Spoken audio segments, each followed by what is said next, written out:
Good morning, everyone. Thanks for joining us for CalRecycle's October public meeting. I'm CalRecycle Communications Director Maria West. Today's live update is designed to serve Californians with concise, plain language information about CalRecycle programs and actions. We are simulcasting today's meeting in both English and Spanish as we work to further expand access to CalRecycle actions and decision-making processes.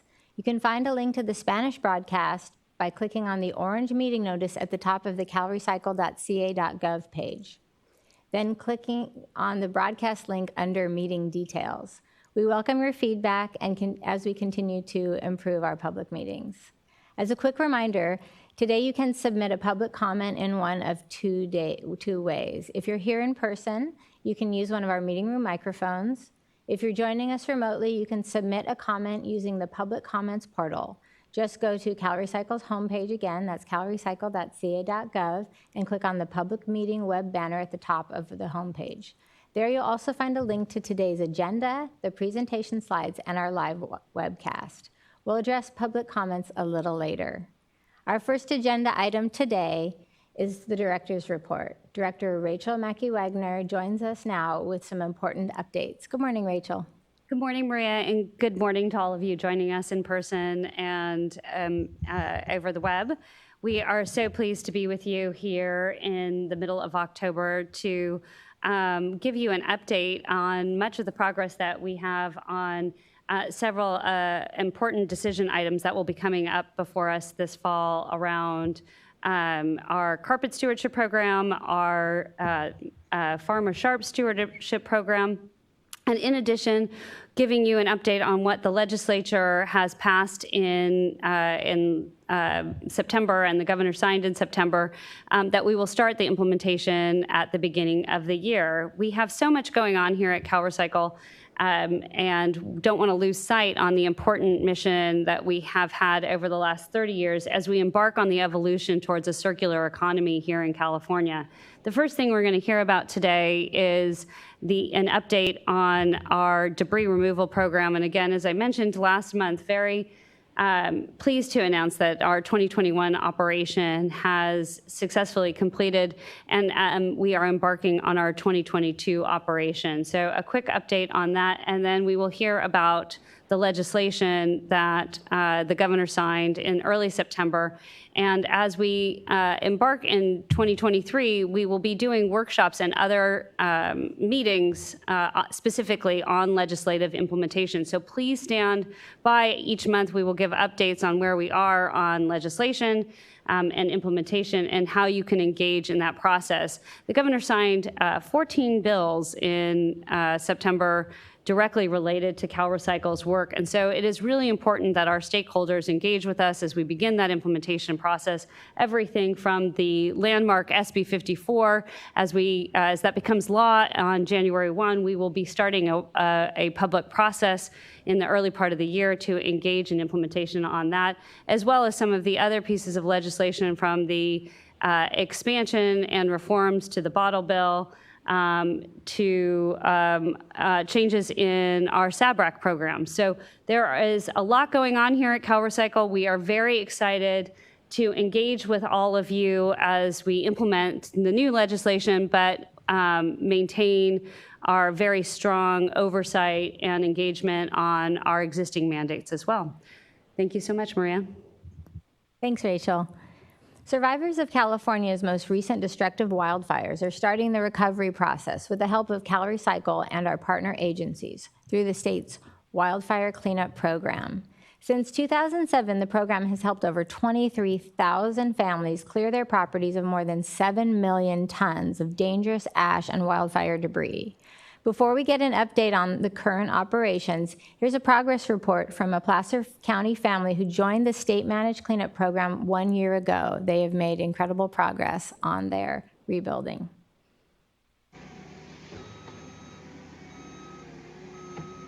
If there's resources available that aren't going to take money out of your pocket, you should take advantage of them. Liz Porter and her family lost their home last fall in the river fire. Now, their new home is almost done, but we stopped by to ask, why did you decide to enroll in the state-funded wildfire cleanup? My understanding is it's like a $50,000 to $75,000 proposition to clear a property. Our coverage was $5,000. So that would have been a significant chunk that we would have had to pay. Like thousands of survivors, Liz and her husband Jamie needed every dollar to rebuild. And like many, they discovered that insurance didn't cover the total cost of private debris removal. The state's safety standards, including air monitoring, soil testing, ensures the community's air and water and land are safe during the cleanup and when families return to their properties. If we hadn't had CalRecycle and all of that sort of come in and assist with that, they absolutely made a difference.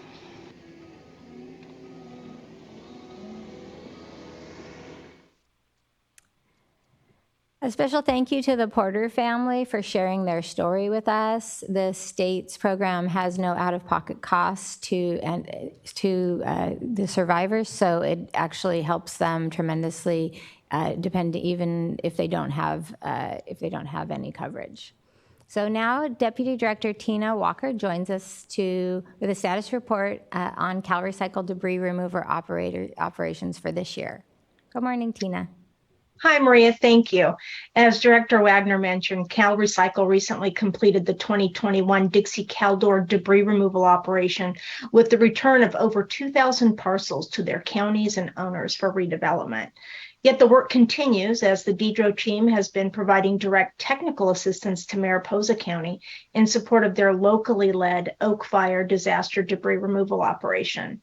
The county has leveraged the state's master service agreement for field assessment and monitoring consultants and our pre-qualified bidders list for disaster debris and hazard tree removal services.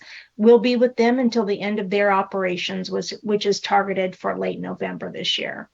Last week, consultants and staff deployed to Siskiyou County to kick off the state's disaster debris removal operations following the McKinney, Mill, and Mountain fires. 211 residents were destroyed and an estimated 5,000 trees damaged in this siege, including Lincoln Heights, a neighborhood of Weed, California. Site assessments are now underway and debris removal and tree felling crews will be in the operation field in a little over a week. Disaster debris and removal and how these operations are staffed and managed has changed a lot since our first mission from Cal OES back in 2007. Personnel were once resourced from throughout the department, rotating out of their designated assignments to serve as contract managers and operational staff for as long as a year. But the frequency of climate-fueled events resulting in a near year-round wildland fire response and recovery mission required a dedicated team of subject matter experts assigned to contract development and management, operational monitoring and documentation, planning and tactics, as well as operational safety and environmental compliance to ensure the expeditious completion of this work with a high level of fiscal accountability. Our team DEDRO, which stands for Disaster Debris Removal and Recovery Operations, covers all the bases: project engineering, operational safety, project management, field operations, and cultural and environmental protection, ready to forward deploy to communities devastated by disaster to oversee operations and help survivors return home. Thanks, Tina. California advanced major circular economy reforms this legislative session to take on climate and trash pollution. Here's a quick look at some of the new laws bringing California closer to a fully circular, renewable economy. 91% of Californians are concerned about plastic and other trash overwhelming our neighborhoods and oceans. The solution to this trash pollution is to cut waste, recycle, and reuse more products and materials. Innovation is what California does best. California is taking steps to build the nation's first circular use economy. In 2022, lawmakers approved new laws and funding to design waste out of products and create new industries and green jobs by collecting, recycling, and remanufacturing more materials. Instead of landfilling our waste, we can collect it and make it into new products. Turning our trash into cash for our state California set the nation's toughest rules to cut single-use plastics by requiring all packaging must be recyclable or compostable, and 65% must be recycled by 2032. Lawmakers also made the biggest reforms to the bottle bill in a decade, adding wine and liquor bottles into the system to provide needed material for new products, while adding redemption sites for more Californians. Legislators and Governor Newsom also passed new laws to recycle battery-embedded products like many cell phones, as well as the more than 822 million loose batteries used in California each year to prevent fires that cause millions in damages. They will instead be recycled for scarce raw materials like lithium for California-made products. Another new law will innovate fabric recycling to cut the 1.2 million tons of textiles dumped in landfills every year. Leading the nation in building a circular economy that mines our trash instead of our planet, with endless raw materials for generations to come.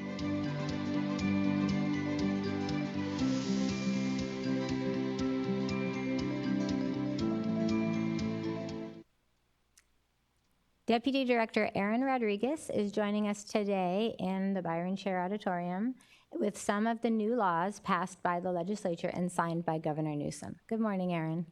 Thanks, Maria. As noted, just last month, Governor Newsom and the legislature worked on and signed 14 bills related to CalRecycle. The following is the CalRecycle 2022 legislative update.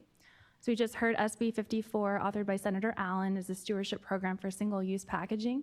It requires extended producer responsibility program and phases recyclable and compostable single-use packaging and single-use plastic foodware rules with 65% recycled by 2032. SB 1046, authored by Senator Eggman, requires stores to provide only compostable bag or recycled paper bags for pre-checkout bags for produce, bulk items, and bulk items. SB 1013, which we also just heard about, is the beverage container recycling program modernization. Updates include adding wine and distilled spirits to the program, providing grants to collect, process, and transport used glass beverage containers, eliminates options for retailers to pay a $100 fee in unserved zones, new dealer cooperatives for convenient beverage container redemptions, new recycled glass market development payment for recycled glass quality, and CalRecycle can require distributors and processors to report electronically. SB 38, authored by Senator Wachowski, is glass beverage container reforms. CalRecycle must study and develop a process to improve the quality of glass materials collected through the beverage container recycling program and prohibits processors from using cash to pay for empty beverage containers. SB 1215, authored by Senator Newman, is our first of the battery bills, so adds most battery-embedded products to the e-waste program, and this greatly expands the existing covered electronic waste program by adding most battery-embedded products such as cell phones.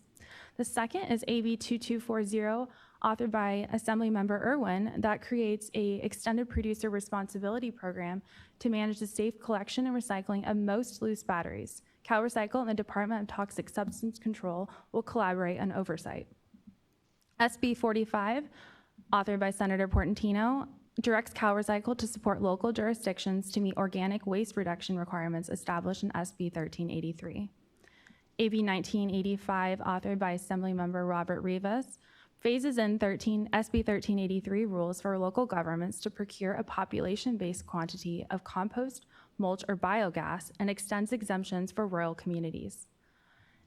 AB 661, authored by Assemblymember Bennett, this is our SABRAC rule, and this strengthens rules for state agencies to purchase recycled products to meet California's climate and circular economy targets and updates every 3 years to the state agency Buy Recycle campaign websites on rules, recycled products, and reporting. SB 1181, authored by Senator Hueso, authorizes a digital waste tracking system to replace the paper system, adding a uniform format for data reports from waste tire transporters and storage facilities. SB 1187, which you also had heard about, requires CalRecycle to establish a 3-year pilot project with garment manufacturers in Los Angeles and Ventura County to test fabric recycling innovations with the goal of a pilot project to innovate fabric recycling. AB 1857, authored by Assemblymember Cristina Garcia, removes the 10% credit that jurisdictions use transformation can apply towards their 50% landfill diversion mandate, and upon appropriation require new CalRecycle grants to support their transition to source reduction, recycling, and composting programs.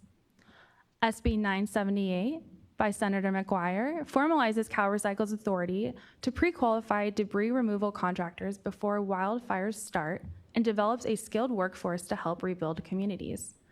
And finally, AB 649, authored by Assemblymember Bennett, creates a CalRecycle Office of Environmental Justice and Tribal Relations to maximize support for disadvantaged and low-income communities, California Native American tribes, and farm workers within CalRecycle programs, policies, and initiatives. As the director noted, we will be continuing the legislative updates and look forward to engaging with you. Thank you, Maria. So as you heard from Erin, there was a lot that was adopted by the legislature and the governor in the fall this year. And we will have this list of bills on our website and available. And in future meetings, please, if you have any questions in terms of implementation of this legislation, please do come forward during our public meetings to ask your questions. And as I noted, I don't think any of these bills contained an urgency clause, so they all become law as of January 1st. So they are not currently on the books until January 1st. And as we roll out implementation, we will be engaging through our public meeting here and additional meetings on implementation on each of these pieces of legislation. So this is a great opportunity. If you have questions or generalized questions about implementation, please do feel free to bring them here to our public meeting, but we will be having, especially on our larger initiatives, specific public engagement processes for implementation. And with that, I will turn it back over to Maria. And thanks so much, everyone. Thanks, Rachel. Now for an update on previous circular economy reforms to clear up confusion among Californians about what is and isn't recyclable. Deputy Director Zoe Heller joins us now. Good morning, Zoe. Good morning, Maria. CalRecycle has some new resources to share and some key dates reminders about the implementation process for California's Truth in Labeling law. You may remember that SB 343 passed in 2021 to promote truth in environmental advertising. It's focused on the chasing arrow symbol on products and packaging. The law prohibits false or misleading recycling claims. While CalRecycle will not determine the recyclability of products or packaging, the department is required to take on some specific actions to shed some light on this issue.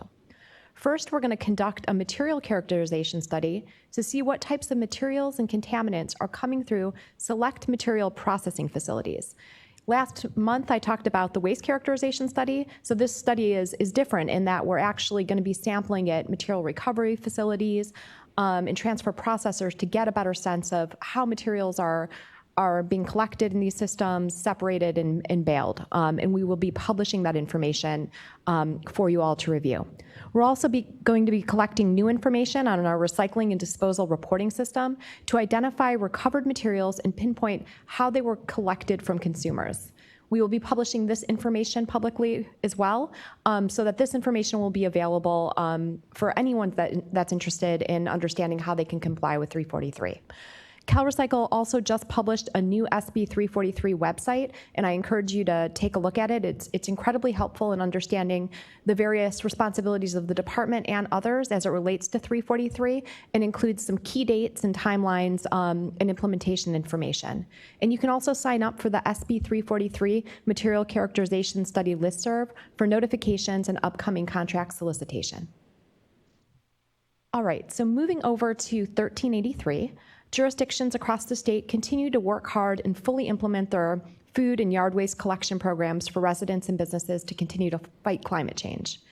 Over the next year, CalRecycle's local assistance staff will be meeting with all jurisdictions to review SB 1383 program implementation and provide needed compliance assistance. Also, next month, the department is going to start hosting a monthly webinar that will be focused on 1383 and will provide opportunities for us to provide information on new tools and resources, and also for jurisdictions across the state to share information about what's working for them, how implementation is going, and what challenges they're coming across. We'll be sending out some dates, save the dates and details in the coming weeks. Make sure you're signed up for our CalRecycle short-lived climate pollutant listserv, as you can receive more updates about tools, resources, webinars, and other information that you might find valuable in implementation of 1383. Thank you, Zoe. Next on the agenda, new recycling projects will keep the equivalent of 1.5 million waste tires out of our landfills and off of our streets. We have those grant announcements right after this short video on how California is turning problem materials into new products. California produces more than 55 million waste tires a year. Tires are built to be durable, to be safe for us to drive on.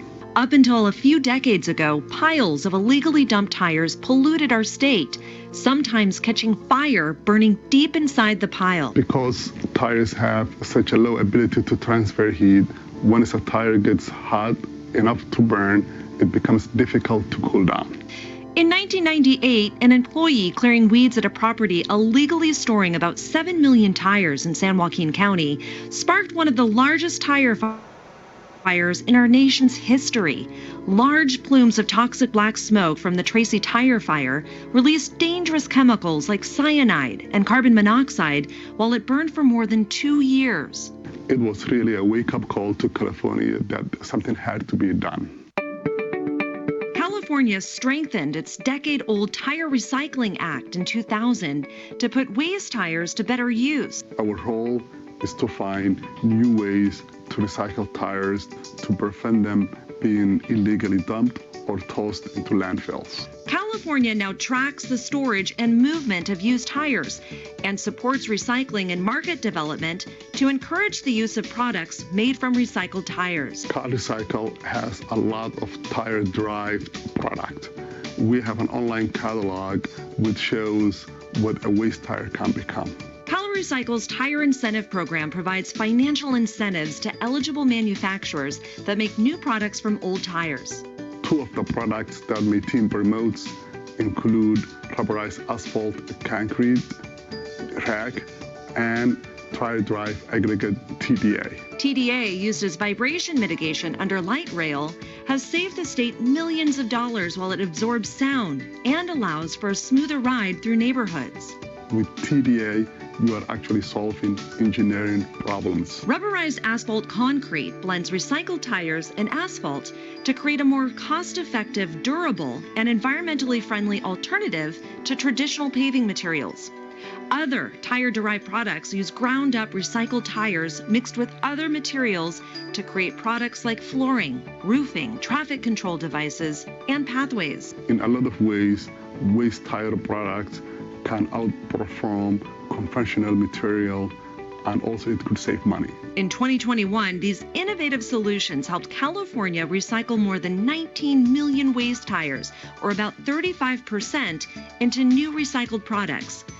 California has made great strides in finding better uses for tires, but with 16.6% or 9.2 million tires being burned for tire-derived fuel, either within the state or shipped overseas, primarily to Asia, and more than 24 million tires still buried in landfills every year. That means our work is not completed yet. There's more work on the road ahead. Now we'll turn back to Deputy Director Zoe Heller with CalRecycle's latest tire grant awards. Today, I'm announcing the approval of $2.2 million in grant awards to 7 California businesses under our Tire Incentive Program. The awardees are using recycled tires to remanufacture things like roofing materials, traffic cones, signage bases, accessibility ramps, and flooring. The program provides incentive payments to businesses that use recycled crumb rubber from waste tires in products or as a substitute for virgin rubber, plastic, or other materials and products in order to increase demand for crumb rubber. The awardees are set to turn 15 million pounds of old tires into valuable new products. That's the equivalent of keeping nearly 1.3 million tires out of landfills.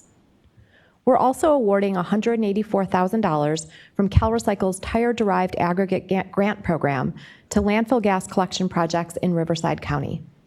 The county expects to use more than 250,000 waste tires to install 2 horizontal gas collection wells at Badlands Landfill in Moreno Valley and Lamb Canyon Landfill in Beaumont. The draft 5-year tire plan allocates $750,000 for the TDA program in fiscal year 22-23. If your local government is doing stormwater infiltration galleries, landslide repair, or other public works projects that need lightweight aggregate, this program covers the cost of the aggregate and associated engineering. Feel free to reach out to us for more information on that program. Be sure to sign up for CalRecycle's tire program listserv or check our public notices to register for 2 exciting upcoming tire program events. CalRecycle will host the 2022 Tire Conference at Sacramento State on November 2nd and 3rd. The 2-day hybrid conference covers market trends, emerging technologies, and it's a great networking opportunity. You can check out the agenda on our website. On November 30th, CalRecycle will hold a hybrid workshop to discuss the biannual update to the Waste Tire Recycling Management Program's 5-year tire plan. We'll discuss proposed activities and budgets covering the next 5 fiscal years. We hope you can join us at these events. So next, I'm going to talk about some recycling market development zone loans. 14 new jobs and an additional 10,000 tons of plastic will be kept out of our landfills thanks to a recycling facility upgrade in Turlock. CalRecycle approved a $5 million recycling market development zone loan to Peninsula Plastics Recycling for new equipment to remove contaminants from PET bales. The upgrades will improve the quality of the PET pellets so they can be recycled into new beverage containers. RMDZ loans are available for any CalRecycle business that wants to create or expand local infrastructure. Since the start of the RMDZ program, CalRecycle has supported over 213 recycling businesses with $175 million in loans to turn material into new products and new jobs. All right, back over to you, Maria. Thanks, Zoe. Applications for the recycling market development zone loans and greenhouse gas reduction loans are always open. Grant funding is available for various tire reuse projects, illegal dump site cleanups, and community composting projects. Check out CalRecycle's funding page for a full list of open grants and application deadlines. As a quick reminder, you can submit a public comment on an agenda item in 2 ways. If you're here in person, you can use one of our meeting room microphones at the end of the meeting today. Or if you're joining us remotely, you can submit a comment using our public comments portal.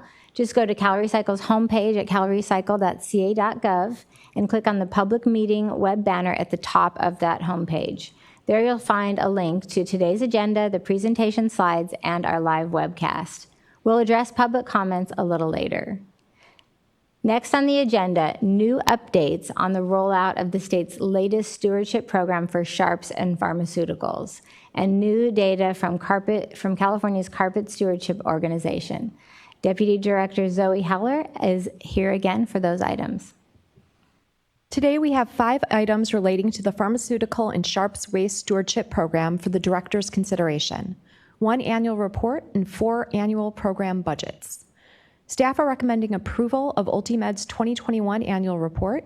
You can read staff's analysis in the public notice linked to this agenda item. Staff are also recommending approval of MedProject's 2 annual program budgets for drugs and sharps, and conditional approval of Drug Take-Back Solutions Foundation's 2 annual program budgets for drugs and sharps.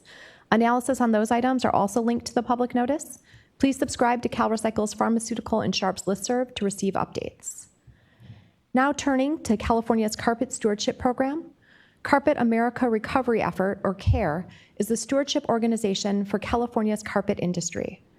CARE is required to submit annual reports to the department by September 1st of each year that meet the program requirements in statute, regulations, and CARE's approved plan.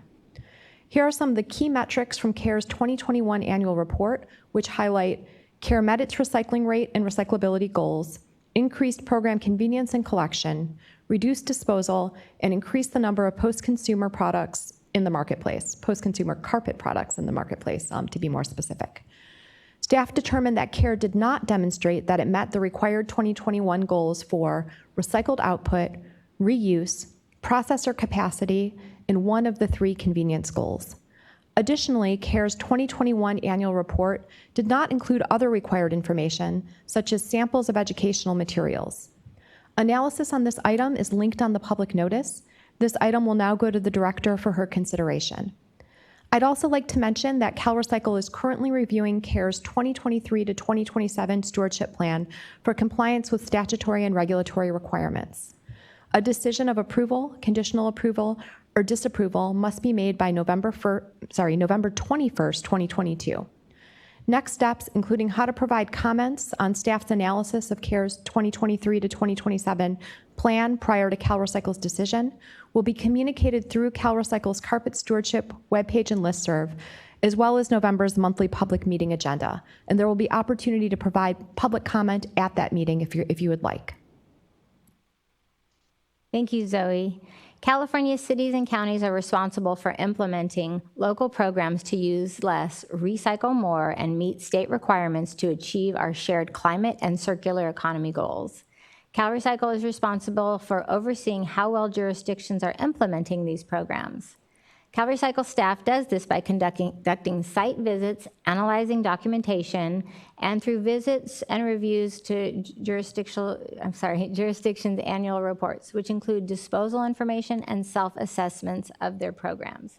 The department also has the authority to conduct anytime reviews to make sure cities and counties are in compliance with mandatory commercial recycling and mandatory commercial organics recycling requirements.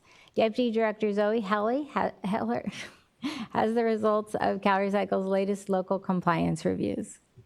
California law requires jurisdictions to implement mandatory commercial recycling and mandatory commercial organics recycling programs. Programs must ensure businesses that generate the statutory levels of waste have recycling service or a waiver in place. CalRecycle must review the local jurisdiction's actions to implement its program for good faith effort based on express statutory factors, including, importantly, the number of businesses complying with AB 341 and AB 1826. One benchmark is clear: all businesses generating statutory levels of waste must have service or a waiver. Given that organic waste disposal has more than doubled rather than halved since 2014, and the majority of California's waste originates from commercial sources, it's time for additional measures beyond monitoring and outreach, which have not proven sufficient to achieve compliance and to get those organics out of landfill. CalRecycle is working with jurisdictions to step up their efforts to account for businesses that are, by law, required to have recycling services or a local waiver. For those jurisdictions that have regulated businesses not complying, CalRecycle is moving them farther down the path of enforcement to ensure compliance. While most jurisdictions are implementing these programs to cut climate emissions and landfill disposal, CalRecycle identified program gaps for 6 communities listed in this agenda item. They are implementing portions of the programs, but we're still seeing levels of noncompliance and a failure to demonstrate sufficient efforts to make sure all regulated commercial businesses have recycling service or a waiver. You can find a summary of identified program gaps linked to today's agenda, as well as the jurisdiction's plans to address those gaps. CalRecycle will work closely with these local programs over the next 6 months. If staff finds inadequate progress to implement the plans submitted to CalRecycle or address the mandatory commercial recycling and mandatory commercial organics recycling gaps, then CalRecycle's jurisdiction and agency compliance and enforcement branch will be notified that the jurisdiction shall be prioritized for an evaluation. This item is delegated to me for signing. And quickly, I do want to thank the many jurisdictions that are working with us through this process and acknowledge that we're seeing an increase in collection services across the state. This has been, a partnership, and we look forward to continued progress. Thanks, Zoe.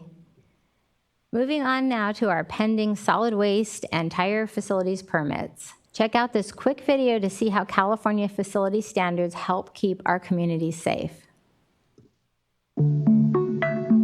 Protecting the health of Californians and their land, food, water, and air is a big job. Local, state, and federal agencies play different roles to enforce public health and environmental safety standards. In California, solid waste local enforcement agencies process applications, issue, and enforce permits for solid waste facilities. These include landfills, transfer stations, compost facilities, or similar operations. CalRecycle must verify permits are consistent with state requirements. Permits can only address areas within the authority of local enforcement agencies and CalRecycle. Check out the link below for more detailed information. Emergency waivers allow temporary changes to solid waste permit requirements in response to local or state disasters.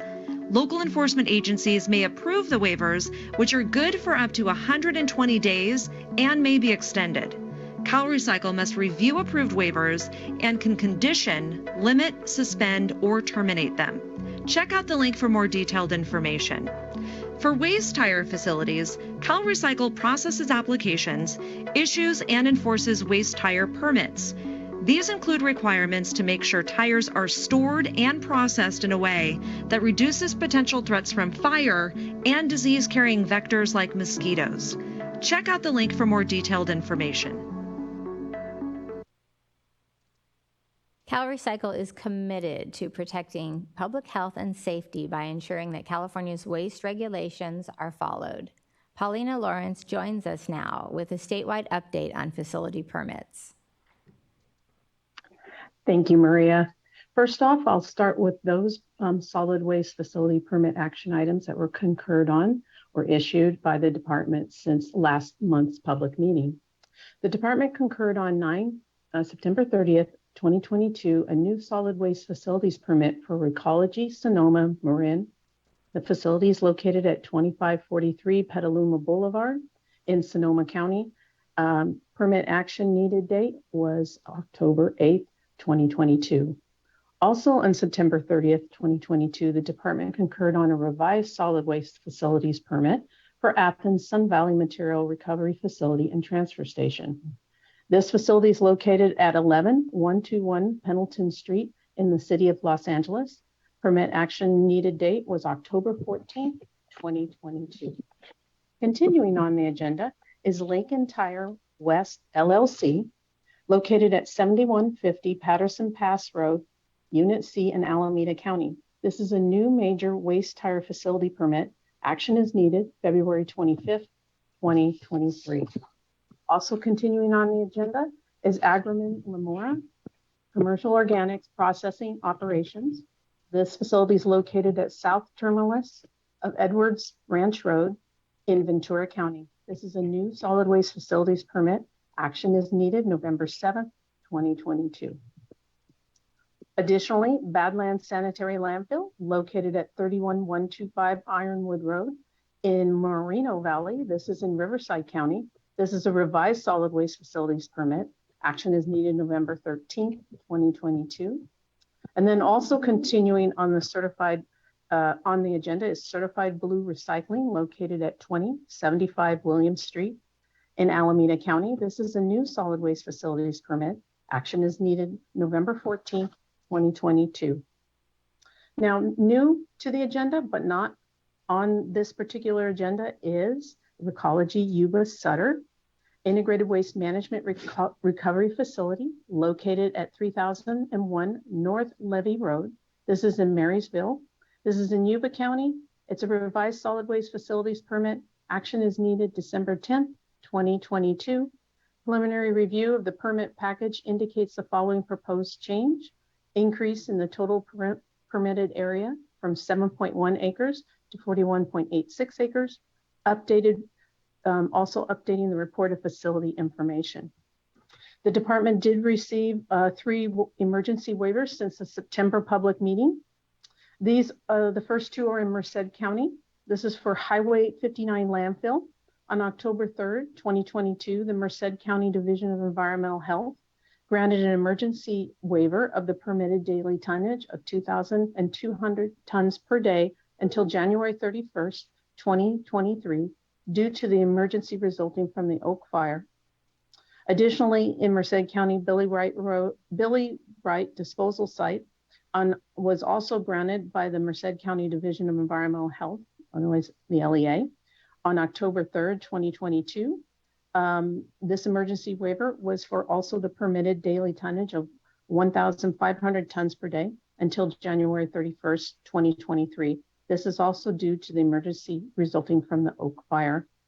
Lastly, for Placer County, the Western Regional Sanitary Landfill was on September 28th, 2022, the County of Placer Local Enforcement Agency granted an emergency waiver for the daily tonnage and vehicle count until January 26th, 2023, and this is due to the mosquito fire. Back to you, Maria. Thank you, Paulina. You can find more information on any of today's agenda items. Just go to CalRecycle's homepage at calrecycle.ca.gov and click on the public meeting web banner at the top of our site for a link to the agenda and associated public notices. Now it's time for public comments. Our first question today comes from Kay Broom, who is a citizen. The comment and question states, I've been asking for information on your Twitter pages. Citizens have given me unhelpful responses. Your team doesn't man the page. So here's my question. With the new composting programs, it is claimed that composting reduces methane emissions. I simply don't understand why something would create less methane if it rots in my house or in compost versus rotting in a landfill.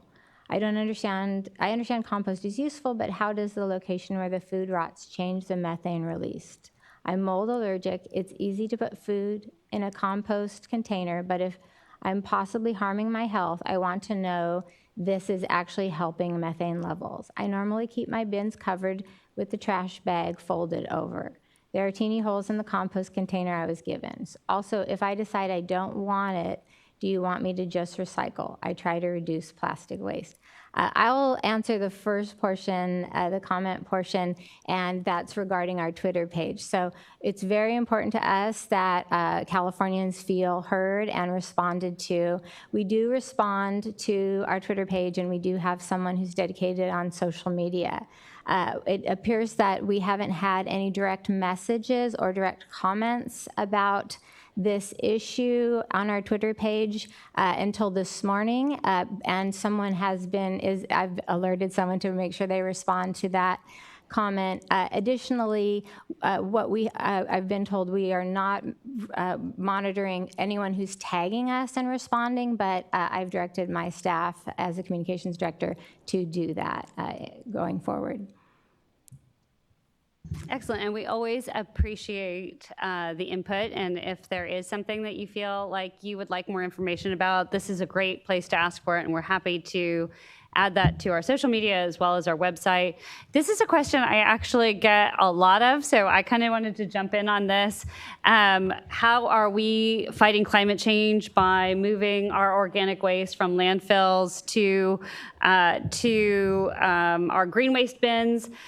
So our green waste bins, when you put that banana peel, those chicken bones, that pizza box, watermelon rinds, when you put those in with your green waste, it then is taken to a different type of facility, and it ends up being recycled into something else.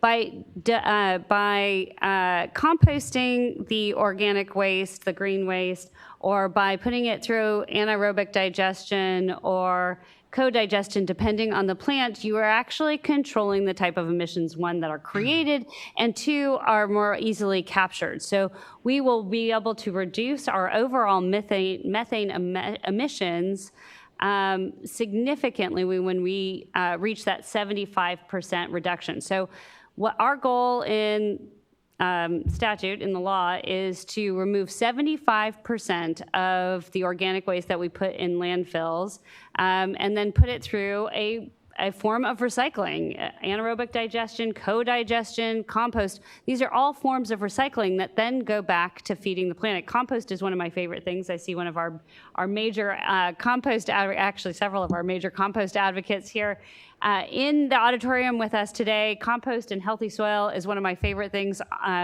to do to fight climate change, because not only are we removing the methane emissions that is creating climate emissions, very potent climate emissions, we're also feeding our planet and feeding our agricultural plants, our trees, our parks, which means that they retain water better, they fight pests on their own better, and they don't need as much fertilization. And so when that banana peel goes from your garbage can to your green waste bin, it is then being recycled into something else that doesn't generate that climate emission. I hope that answers the question. Zoe, did you have anything you wanted to add to that? No, Rachel, I think that was a great response. Well, actually, maybe one thing that I'll just add is, in the question, you mentioned that compost is useful, and just wanted to put a finer point on that. Not only is it useful, but compost application on soil is such an incredible tool for reducing greenhouse emissions. There's carbon capture associated with applying compost as we, grow more fruits and vegetables or plants utilizing that compost as a soil amendment. And also it helps retain water in the soil. So there's incredible benefit not only to the removing this organic waste from landfill, but creating this recycled organic waste product, this compost as a soil amendment to even move our greenhouse gas reduction goals further to the finish line. I do. I always forget that. It also sequesters carbon.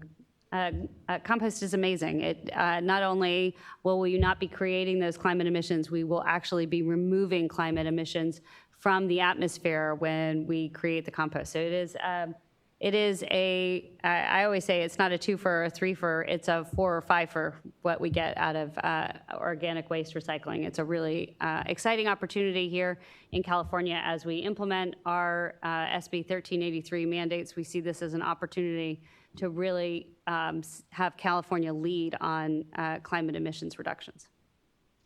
I also like to say that that compost is the climate superfood, a superfood for the soil, really, and so it helps our climate issues in a number of ways, and also provides more nutrients to the plants. The last part of this question, I just wanted to respond to about recycling. If you're not using your bin, what I'd love to do is direct you to the iRecycleSmart.com page. There you'll find your local listings. You can look up your city or unincorporated county and find the link to your local program, and you can find out if anything that you want to recycle is recyclable there. So it looks like a second question was the same question. Then the next question is, I live in Fallon, I'm sorry if I didn't say that correctly, a high desert community in Southern California, not quite rural enough or elevated enough to receive a waiver for SB 1383 compliance. Currently, more than 40% of the residents in our community service district self-haul waste and recycling to the county landfill. Our community service district has decided that compliance with SB 1383 requires a universal waste ordinance, such that all residents are required to sign up with a local waste contractor for disposal service of waste, recycling, and organics. However, they have delayed announcing the details because this ordinance is going to be very unpopular in the community. I am personally opposed to this for several reasons. I strive to live a minimal lifestyle. I already compost organic waste for use in my orchard and gardens, and we live near a high foot traffic area for homeless people, and I'm concerned about people going through the trash. I expressed these concerns at the Community Service District Board meeting and was told to vote Republican because of the Democrats are forcing this issue on us. So the CSD stated they were merely complying. Additionally, this person says they opposed SB 1383. Rather, they oppose the use of compliance with these regulations to force everyone into mandatory waste service. They state they read the CalRecycle regulations regarding SB 1383 compliance and hope to receive clarification on how these regulations view residential self-haul. They state that they see the regulations requiring everyone to receive 3 bins, and there is no specific requirement opposing individual residents from continuing to self-haul their waste and receiving a waiver to continue home composting. Is this something CalRecycle has addressed or has assisted other municipalities in coming up with residential self-hauling standards for compliance with SB 1383? Well, first and foremost, thank you so much for the comment. And again, really appreciate the community engagement and individual engagement of our community members in the CalRecycle monthly meeting. I think this is really highlights the importance of these local programs. So these programs are implemented at the local level like other waste and recycling programs, and would really, again, encourage more engagement of this individual with their community services district and their local representation as they determine how to implement the 1383 requirements. But to answer the ultimate question of how CalRecycle has engaged, yes, we are very much working with each and every local jurisdiction on the unique challenges and concerns around implementation of 1383. And so I don't know about this specific community services district, but each local jurisdiction has a member of the CalRecycle local assistance staff designated for them to reach out to and bring specific challenges to help with implementation. And so we really see 1383 and our climate imperative here as a partnership with our local governments across the state of California. And I think what I would hope is that this individual would ask their community services district representatives and their local representatives to engage directly with CalRecycle's local assistance staff to figure out how to implement with and integrate self-haul for those residents that are composting on their own property. That is definitely anticipated and in the regulations, and as a part of our regulations does allow for self-haul in specific cases. So my hope would be that the community services district and the local representation would engage with the local assistance staff to figure out how to accommodate residents who are self-hauling and composting on site. Thank you, Rachel. The next question, we actually have two different people asking the same question. John Davis from the Mojave Desert and Mountain Recycling Authority and Ed Boisson from Boisson Consulting. And the request is just to repeat the CalRecycle's SB 343 webpage address, and that is calrecycle.ca.gov/WCS/recycling labels. That's calrecycle.ca.gov/WCS/recycling labels. And I'll have my staff work on getting a direct link on the homepage if it's not there already. Absolutely. Sure, we have someone in the gallery who's been waiting, so you can go ahead. I'm not in a hurry. You can keep going. Good morning, Nick Lapis with Californians Against Waste. I have 3 questions about implementation of various bills. So in just kind of random order, on AB 1201 implementation, the compostable labeling, there are a couple requirements on CalRecycle that are listed as may. And I was wondering if you've had a chance to discuss internally what your process is for deciding when and if you're going to implement them. So specifically, the third-party certification kicks in if CalRecycle adopts a third-party certifier. And it says that manufacturers get a year after the adoption to meet those requirements, and it has to be no sooner than 2024. So that means that the soonest we could implement that, or the soonest you could adopt a certifier, would be end of this year. But there's no real end date. So wondering what the process is for adopting certifiers. And then similarly, 12.1 gives the authority to issue guidelines on what it means to not use confusing pigmentation or labeling. And I was wondering what the process is for issuing those guidelines. Well, I really appreciate it. Again, Nick, thank you so much for coming to the public meeting and for your engagement on this. So you will start to see, and that's why we raised this today as Aaron went through all of the list of bills, you will start to see listed on our agendas in the public meeting as well as individualized separate public meetings on implementation of all of this legislation. So our staff now is going through all of the legislation, 1201 included, and figuring out what each of those, what the implications of those actions would be. And then as we start to implement, we will very much have public meetings associated with either through the monthly public meeting or individualized public meetings on each of the actions that we're going to take or propose to take. So this very much, and again, I want to highlight this.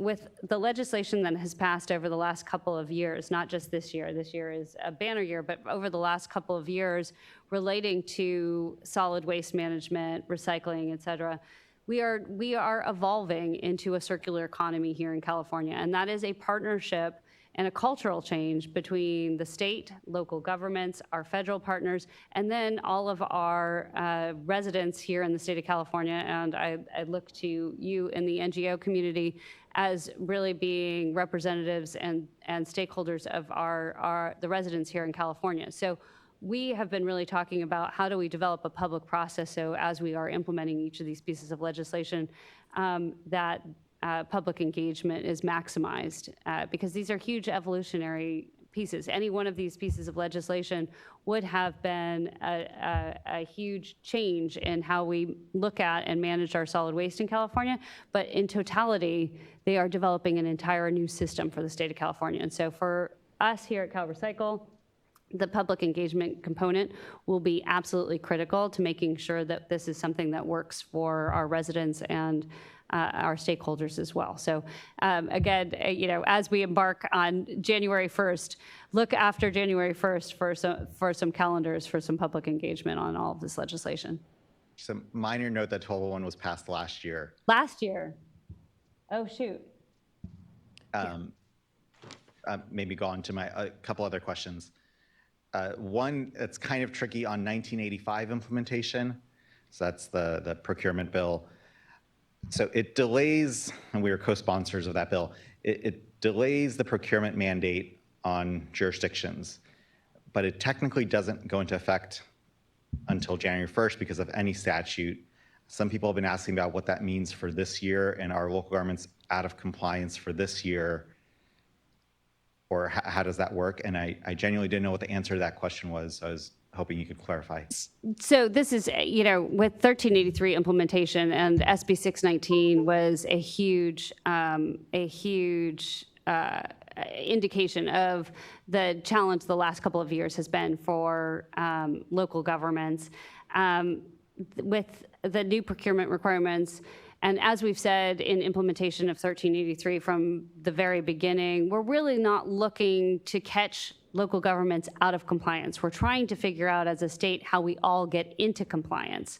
So it is not our intention to be out looking over the next 2 months for jurisdictions out of compliance with the procurement requirements. What we are looking for is how do we get everybody into compliance? And even if we were to go out and be looking for local jurisdictions out of compliance in the next 2 months, what that would key is an enforcement action that would put them on a corrective action plan to get into compliance. So it doesn't really make sense for CalRecycle to be looking right now at enforcing against the procurement requirements. And so I think our local governments can be well assured that as they are building out their capacity plans, as they're building out their implementation plans, that compliance with 1985 is what we're going to be looking for, not the current requirements that are on the book.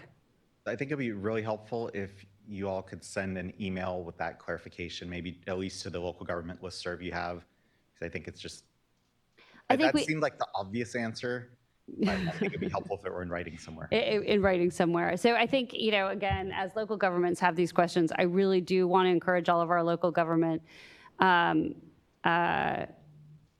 representatives to be reaching out to their local assistants, representatives here at CalRecycle. But note taken. Thank you so much for that. And then final question about the commission and when our next meeting is going to be. Appreciate that, Nick. We are looking again with all of the recent legislation that was passed. What I would like to do, or what we've been discussing here internally, is having some very direct questions that we would put before the commission, and then having the commission membership reflect the specific questions that we were looking to. So I think, obviously SB 54 was a major piece of legislation that passed this year, 343 last year, 1013 this year, and looking at the specific recycling statutes that we've passed, and then trying to figure out how the commission can help with that implementation. and answering some key questions that we're going to have. So we're looking at all of the totality of legislation that's passed in the last couple of years, and then putting together the membership. As you know, the membership will change on the commission, specifically putting membership on together for the commission to answer some of those key questions. Is there a rough estimate of timeline? I'm hoping around the beginning of the year, having the first meeting after January 1st. Thank you. Awesome. Thank you, Nick.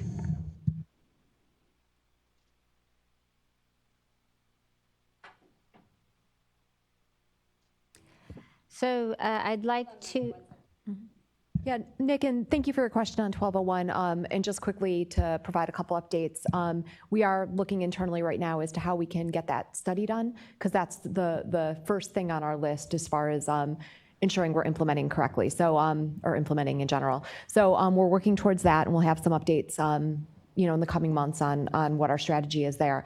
And as for the maze, I think maybe we should meet to discuss them. I think Rachel was made a very good point in that there's a lot of new legislation, and all of these different laws have relationships with one another. So they're, without getting into details, there's relationships between some of the maze and 1201 and our requirements under 54. So as part of our public stakeholder process and part of the conversations that we'll be having around compostability, biodegradability, recyclability, et cetera, we'll want to look at all of these different, all the language in these statutes, these various statutes, and identify how they kind of play off each other and what needs to be done for us to meet those statutory goals. I appreciate that, and you guys do not have an easy job, and I don't envy you. I feel like sometimes we have the easy job of just saying how we want the world to be, and then you guys have to figure out the details. I did just want to note that I don't think you need to do actual regulations for either the guidelines or for adopting third-party certifiers. And so to the extent that you're looking at your regulatory calendar, I don't think there is a formal regulatory requirement there. That's really helpful. And you know what, after this, we'll go back and take a look at the statutory change to figure out what that is. And then let's follow up after maybe next week and talk about specifically where we are in the process. I know the study, like everything else, is taking longer, just with closures of facilities and other types of things. But I think this is really critically important. Sorry, I wasn't associating the bill number with the conversation that we've been having this year around compostability. This is really critically important for both the implementation of 1383, the state procurement requirements on 1335, and then as we move forward with the truth in labeling and some of our new recycling laws, this study is critically important, and I do think that we've taken a couple of pivots in the last couple of months as we were watching what was happening on the legislation to say, okay, how do we put all of these pieces together? And that is, I appreciate the note that the job in front of us is challenging, but it is a challenge that California has been waiting for us to embark on, and we're really excited about this. But what we want to do is make sure that all of the different statutory changes, that we're aligning them to maximize the benefit. And I think that's where 1201 got a little bit of a hiccup over the summer, because some of the legislation that we did pass this year does have an effect on that. Yeah, I'm sorry, I feel like I'm dominating the microphone. No, this is a good conversation. I think that's definitely right. And I mean, we also passed 1046, which requires all bags to be, produce bags to be paper or compostable as defined in 1201. And then, SB 54 defines recyclable or compostable as defined in 1201. And so that third-party certification is going to be incredibly important. Critically important. It's so funny that you bring this up today, because I was thinking about this morning. I read an article, I can't remember in which publication, specifically around the passage of 1046, and was having that exact thought about, okay, so what do we need to do to support the retailers and the grocers on getting the right types of products? And you're exactly right, getting a third-party certifier or making some sort of determination in 1201 will be really critically important. So appreciate you bringing that up today. Thank you. Thanks, Nick. Evan is also standing. Yes, I see that. Good morning, Evan. Good morning. Evan Edgar Associates. Oh, sorry. Good morning. Evan Edgar Associates. Compost is my life, and It's a superfood for my soul too. So thanks for recognizing compost because it's great stuff. I've been working with the Little Hoover Commission on rate increases. Same information I'm giving them, I want to provide today as well with regards to the typical program cost for 1383 for any collection program is about 75% on the collection and 25% on the facilities. So all the collection of carts and trucks are 75%. The processing, composting, disposal is about 25%. That's a rule of thumb, and that's typical. And we're truly a circular economy now. We're not going towards a circular economy. We are the circular economy with organics collection. That's happening today, and we want to support that. And it's the most cost-effective program under cap and trade. The last report came out that we're doing this for every, all the money invested with a grant program is about $50 per ton to do compost and anaerobic digestion. The reason being because we're building on existing systems. We're building on existing collection, existing facilities, co-location. We put the gas right back into the truck. So it's a beautiful, elegant solution that we've been committed to and want to continue to do. What we're seeing on the rate impacts that asked by the Little Hoover Commission, we're seeing about 30% increase on commercial because they haven't had that many programs, about 20% on residential. And it's working out to be about $10 per month. Now you can choose to do Paramount Plus or Hulu for $10 a month. You can stream in whatever garbage you want, but we're actually taking the organics out, and that's worth $10 a month. I believe California can absorb this. We link it to climate change. It's not just another recycling law. There's lots. I saw a list of 8 different recycling laws. This is a climate change bill. We're linking it at the, and I go from city councils and planning commissions and throughout the state getting permits, is that we link it to climate change in their own climate action plan, and they get it. It's a value proposition to spend $10 a month in order to divert your organics. What's going on in this room next week on Thursday, CARB is meeting, and it's gonna be a packed house, and we lobby CARB hard. Today we only have a few people, but when we work at CARB, we have a whole coalition of folks, and they're going to be adopting the Advanced Clean Fleet Rule, which will be accelerating the phase-in of ZEVs, heavy-duty zero-emission vehicles.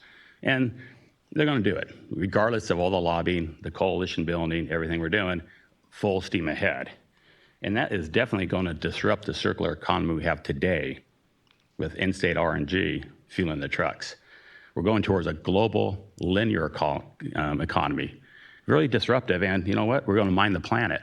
There was a slide up there about not mining the planet. We are mining the planet to get all the rare earth minerals from the lithium and the cobalt without any end-of-life recycling. When you do heavy-duty ZEVs, it's about half the payload. They call it a duty cycle. You get 8 tons of load of organics. With all those heavy batteries, you get 4. That's half the duty cycle, so you need twice as many trucks. To buy an RNG truck with a CNG engine, near zero NOx, that's affordable. To buy a ZEV, twice as expensive. So you got half the duty cycle, twice the cost, that's 4 times the cost. Remember, collection is 75% of the program, and facilities only 25%. So basically, I think we're going to be doubling the garbage cost at the same time for the ZEV heavy duty. I think California absorbed 10%, $10 a month, but to do another $40, $50 a month at the same time we're doing 1383, we'll send a wrong message at the wrong time. It's taste expensive, less filling, because we only get 4 tons of load. And when you invest in cap and trade dollar on it, the metrics is about $1,000 to $3,000 per ton to implement ZEV program. Compost and AD, $50 to $55 a ton. That's why we're excited to see more money being put into the grant program. So congratulate CalRecycle on rolling out all the great grant programs going on for community compost, for pilot programs, for infrastructure. We need it. It buys it down, and it's very cost effective. We work with all people within industry. CASA, the wastewater folks, they got a $20 million a couple months ago. Very cost effective. They're not on pipeline either. They use it on site, or they use it to fuel vehicles with in-state RNG. SWANA, the landfill gas guys, they don't have any pipeline any nearby, but they can set up fueling stations and use it at their facilities. And I'm the urban cowboy guy, representing the solid waste sector for compost and AD. And we're in coalition working CARB every day. So we don't come here to appeal to you guys that lobby CARB. That's what we do, and we're losing that battle. There's enough RNG being developed right now with all the good grants from CASA to what you guys are doing. There'd be about 100 million diesel gallon equivalents in production by 2025, which can fuel the entire refuse fleet. And the carbon intensity, the average of it is minus 100. Now, ZEV's doing the math on zero emission vehicles on a life cycle basis, and even the Environmental Justice Committee is saying, let's do life cycle analysis on pesticides, which is great because compost is so much better than pesticides and fertilizer. But to do it on ZEVs, what using European models is about 62 to 90. Now, CNG is at 88, diesel's at 100 for grams of CO2 megajoule. So that's the benchmark pricing. So we have working on 100 million gallons of DGE by 2025, minus 100 that will dovetail into the refuse fleet. So, and plus, CalRecycle, working with the local jurisdictions, have an RNG procurement policy. And we can't put it in the pipeline to send it to some industrial use in a Modesto tomato plant. That's what the CARB is saying, put it in a pipeline and send it to industrial uses. We put it in the tank in order to do the same, Back to the Future Part 2, the same truck that collects organics will be using organics within 30 days. And that's a harmonic fit. So we are definitely lobbying CARB hard. And what I do next, because we're going to lose that battle, because people don't see the light of the circular economy that we're doing now to a global linear economy, we're going to be asking for a refuse fleet carve out. So we need a carve out for the refuse fleet, so we'll be promoting that. And the carve out will be in-state RNG use, near zero NOx engines, and we look for your support. Beyond the silos, we have a lot of silos up here, from CARB and CalEPA and CalRecycle, and we want to promote the ongoing circular economy now versus some pipe dream or some type of ZEV electrification by 2045. We don't got time to wait for 2045 to bend the climate curve. The focus on short-lived climate pollutants now in the next 10 years, not upon some type of mining the earth policy without any type of controls. Next year, we'll be sponsoring a bill, I call it the ZEV Battery Directive. We'll start in California, we'll go nationwide, and it's based upon exactly what the European Union did. It adopted it in March 2020. Plus, CalEPA got a report from a Dolly bill from 3 years ago on ZEV car batteries about end of life. Just read your own report from CalEPA about sourcing material from the kids in the Congo for environmental destruction in South America on lithium mining. So you have social and environmental costs to mining the earth for a global linear economy that will disrupt our circular economy.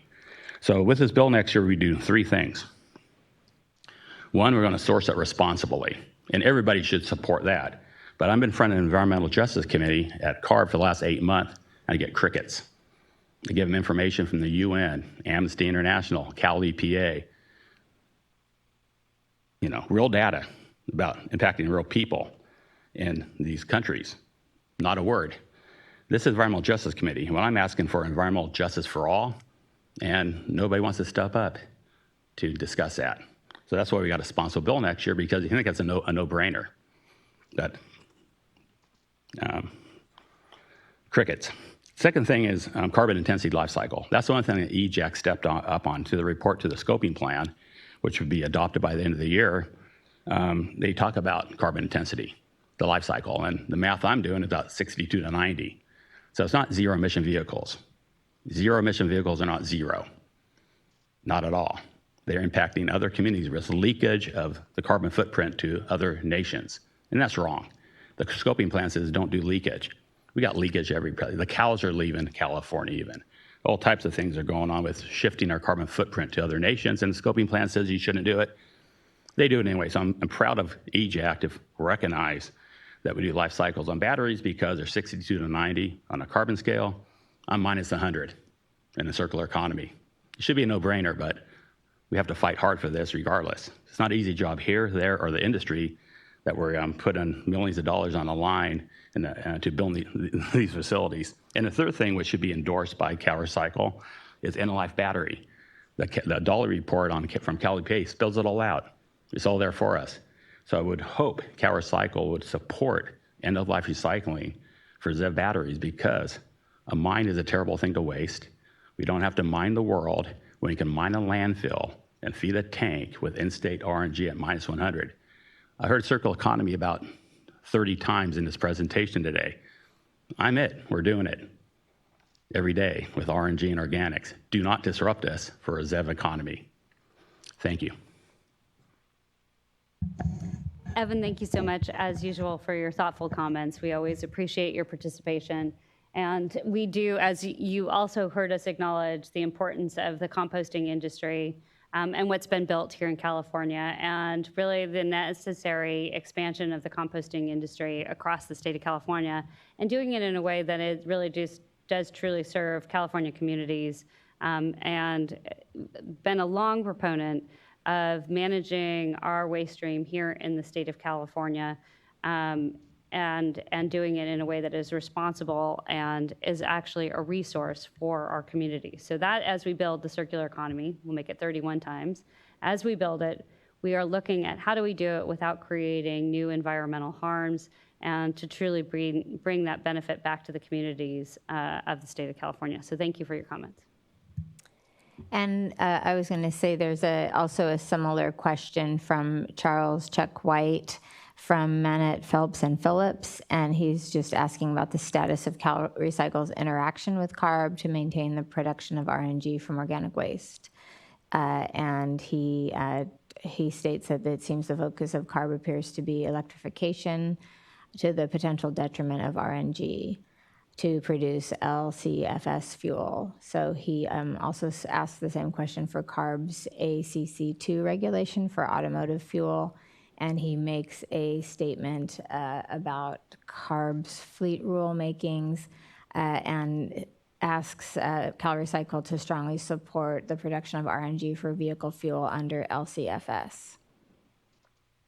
So CalRecycle staff is constantly engaging with CARB staff. We are in regular meetings and conversations with them and advising on the methane and short-lived climate pollutant components of the scoping plan. And as the board, as the Air Resources Board does their deliberations and makes their decisions on all of the components of not only the scoping plan, but their other regulatory mandates, we stand by to advise and give our perspective on those. Secretary Garcia Gonzalez is also engaged in this issue, and I know Chairwoman Leanne Randolph is very thoughtful and thinking about these issues. So I continue to encourage our stakeholders that have overlap between our organics regulations and our organics law implementation and the Air Resources Board's implementation of their mandates to continue to have those conversations with the board. The next question was also, excuse me, regarding the, regarding two things. Sorry. One was about the commission, and sorry, it's Colleen Foster from the city of Oceanside. And so essentially she had asked about the status of the recycling commission, but then once Nick Galapis spoke, she said in lieu of Nick's comments, it would be helpful if CalRecycle is indeed choosing to not commence enforcement or take aggressive enforcement actions against cities, but rather support jurisdictional compliance passively. It would be helpful to hear this more directly from CalRecycle in writing and in person. Recently, cities are receiving notices of implementation gaps and communications from CalRecycle that enforcement is indeed the intent of SB 1383 at this point. Given the inadequacy of AB 1826, she goes on to say, and mandatory rollouts. We are hearing CalRecycle is looking for 100% compliance, even for cities that have robust organics programs and double-digit compliance numbers. The mixed messaging is very challenging and confusing to work with and understand, she states, as we all try and achieve compliance as best as possible. CalRecycle's help to address this mixed messaging would be appreciated. So just to address Colleen's, one of Colleen's questions, there will be a letter that goes out shortly on implementation. And I think Nick's question was specifically around the procurement requirements, and those are requirements that just changed at the beginning of September for January 1st. Actually, they haven't officially changed, but the legislation was signed at the beginning of September. So anything that was received prior to the signature of that law may have reflected the requirements of the procurement within local government's plans. But I do want to be really clear on this, and I know that this is somewhat uncomfortable for some of our jurisdictions. SB 1383 and meeting our climate mandates under SB 1383 is not doing the best that we can. There is no longer a good faith effort in the statute associated with the diversion requirements of the statute. Local jurisdictions must be in 100% compliance, and as a matter of fact, the requirements went into effect on January 1st of 2022. 100% compliance is expected. There are a lot of places where we are trying to work with jurisdictions to get to that compliance. This does need to be a partnership. Our primary focus is not coming out and issuing enforcement notices, violation notices, and penalties. Our primary focus is figuring out what are the challenges to getting to compliance, but I do want to be 100% clear on this point. The statute requires 100% compliance. It does not require a good faith effort. So we do have an expectation of 100% compliance. In recognition of the challenges of implementation of this statute, the legislature has passed 2 bills in the last 2 years to help jurisdictions get into compliance over an extended timeline, SB 619 for the 128 jurisdictions that applied and were granted SB 619 notice of intent to comply status. We are working with those jurisdictions to, over an extended timeline, to get into compliance with our organics recycling requirements. And then 1985, I'm usually so good, Nick knows this, I'm so good at bill numbers, and for some reason this year I just did, they're all interchangeable in my head. AB 1985, did I get that right? Passed this year to give an extended timeline for procurement requirements. And we will be looking at getting that tiered approach or that extended timeline for reaching the procurement requirements. We very much want this to be a partnership with our local jurisdictions and do this in a way that meets the needs of those specific communities, but it is 100% a requirement, not a voluntary program. And then additionally, Colleen Foster from the city of Oceanside, after asking about the Recycling Commission, wanted to also know the status of the SB 54 Advisory Committee. Specifically, how will that be established and when? So as I mentioned at the outset of the meeting today, SB 54 goes into effect, becomes law on January 1st. And after that date, we will set out a timeline for CalRecycle's actions of all of the requirements over it's a very short timeline, but the statute has a number of different requirements that we have to meet. So again, we can't form the advisory committee yet. This is not California law until January 1st. After January 1st, we will have a process by which stakeholders can participate in application to the Advisory Commission, as well as public meetings for stakeholder groups to participate in the implementation of the various activities within SB 54. Thank you. The next question, 2 questions, are from Jeff Dunleavy at Mings Resources East Bay. Can you clarify if the $73.3 million identified in AB 179 towards recycling infrastructure will be a one-time amount or an amount for 3 years totaling $210 million? When will specifics on the breakdown and availability of funds be presented to the public?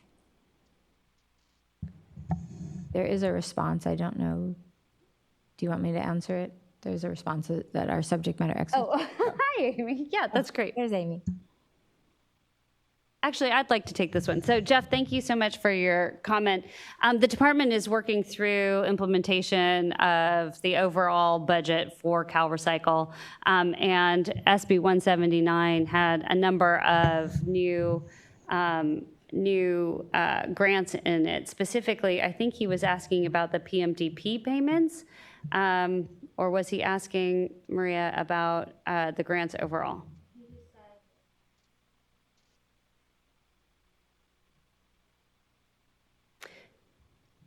So CalRecycle is currently looking at the overall budget appropriation and devising a plan for how those dollars will be implemented. The statute did specify that no one technology of the 3 technologies listed could receive more than 50% of the funding. But as we are looking at how to build initial infrastructure expansions for the SB 1013, so that is the integration of wine and distilled spirits into the beverage container recycling program. We're looking at how can we expend those dollars in a way that helps with the program expansion while at the same time build out the infrastructure and integrate innovation into our existing program. So we are still working on those grant criteria. And as they are available, we will bring them to the public meeting and have a public process for implementation. Okay, and the second question looks like it was the exact same question as the first one. So that's all for our public comments. If there were no more no more in the gallery, then we would just like to thank you so much for coming to our public meeting and participating today. We hope you enjoy the new format designed to make communication accessible, inclusive, and as relevant as possible. We welcome your feedback through our public comment portal. Have a great rest of your morning and week, and we will see you next month. Thank you.